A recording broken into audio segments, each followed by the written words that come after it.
ఇక డీటెయిల్స్ చూస్తే మహేశ్వరం మండలం మాంకల్ గ్రామంలో 67వ వార్డు పరిధిలో సర్వే నెంబర్ 615, 614లోని రావికుంట చెరువు కబ్జాకు గురవుతున్న మహేశ్వరం మండలం రెవెన్యూ అధికారులు పట్టించుకోవటం లేదని మహేశ్వరం మార్కెటింగ్ డైరెక్టర్ శివగల్ల యాదయ్య, మాజీ ఉప సర్పంచ్ సుందర్, స్థానికులు ఊళ్ల వెంకటేష్ యాదవ్, జగదీష్ యాదవ్ ఆరోపించారు.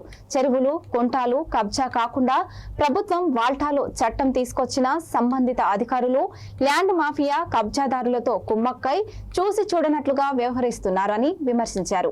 చెరువుకున్న ఫుల్ ట్యాంక్ లెవెల్ హద్దురాళ్లు తొలగించి టిప్పర్ వాహనాలలో 2 జేసీపీలతో మట్టిని తెచ్చి లెవెల్ చేస్తున్నారు. రావికుంట చెరువు కబ్జాకు పాల్పడుతుంటే స్థానికులు అడ్డుకుంటే భూమాఫియా వారు దౌర్జన్యానికి దిగుతున్నారని ఆరోపించారు. ఇప్పటికైనా సంబంధిత అధికారులు చెరువు కబ్జాకు పాల్పడుతున్న వారిపై వాల్టో చట్టం కింద క్రిమినల్ కేసులు నమోదు చేసి చెరువును కాపాడాలని కోరుతున్నారు.